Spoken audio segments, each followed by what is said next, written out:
အားလုံးပဲမင်္ဂလာပါခင်ဗျာအခုတခါကတော့ကြာစံကြောပြမှာဖြစ်ပါတယ်ခင်ဗျာအားလုံးပဲလိုက်ကြည့်ပေးပါအောင်ခင်ဗျာဒါလေးကတော့လိုရတဲ့ပစ္စည်းလေးတွေကိုကျွန်တော်ပြင်ဆင်ထားတာဖြစ်ပါတယ်ခင်ဗျာအရင်ဆုံးကျွတ်တုံကြီးစီတက်ပါမယ်ခင်ဗျာ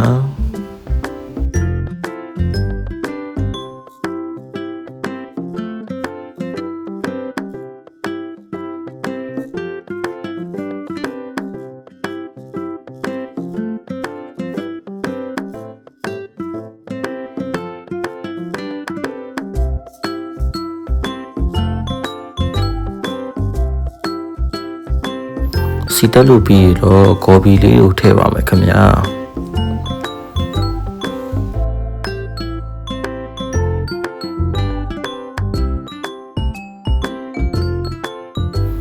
ဘင်းကပြားကြီးအနောက်ကိုထည့်ပါမယ်ခင်ဗျာပြီးရင်ခရူးစီလေးလည်းထည့်ပါမယ်ခင်ဗျာခရူးစီထည့်ပြီးသွားတဲ့အခါကျရင်ဘင်းကပြားကြီးအကြည်လေးကိုထည့်ပါမယ်ခင်ဗျာပြီးကြရောငပြားကြီးလေးထည့်ပါမယ်ခင်ဗျာ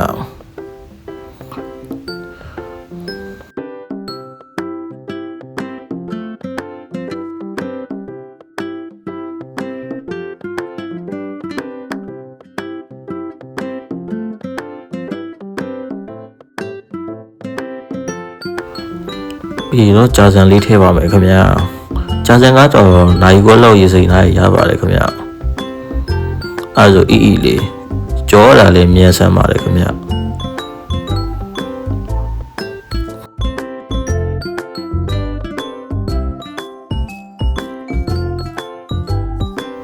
ခုလိုမွေပြီးသွားတဲ့အခါကျရင်တော့ကျွန်တော်ကတော့ကြက်တာနှွေနာတာလေးထည့်ပါမယ်ခင်ဗျာဒီကြရတော့ကျွန်တော်ပဲပြားလေးတွေကိုကြော်ထားတာလေးတွေကိုကကြီးနဲ့ညှက်ပြီးတော့ထည့်ပါမယ်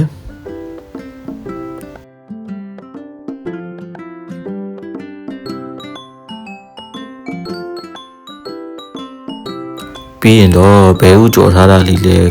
ညှက်ပြီးတော့ထည့်ပါမယ်ခင်ဗျပြီးကြရဒါလေးအကုန်လုံးကိုရောပြီးတော့မှွေလိုက်ရုံပါပဲခင်ဗျ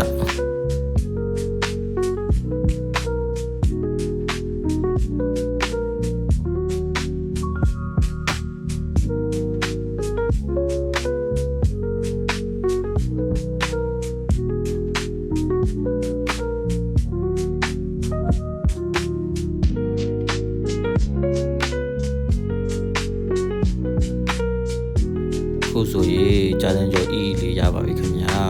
အားလုံးပဲစားကြပါအောင်နောက်ထပ်ဘလော့တွေပဲပြန်တွေ့မယ်နော်ခင်ဗျာနောက်ထပ်စားစရာတွေလည်းဆက်လက်ပြီးတော့တင်ပြပေးမှာဖြစ်လို့ကျွန်တော်ရဲ့ channel လေးကို like and subscribe လေးလုပ်ထားလို့ရပါတယ်နော်ခင်ဗျာကျေးဇူးတင်ပါတယ်အားလုံးပဲတတ်တာ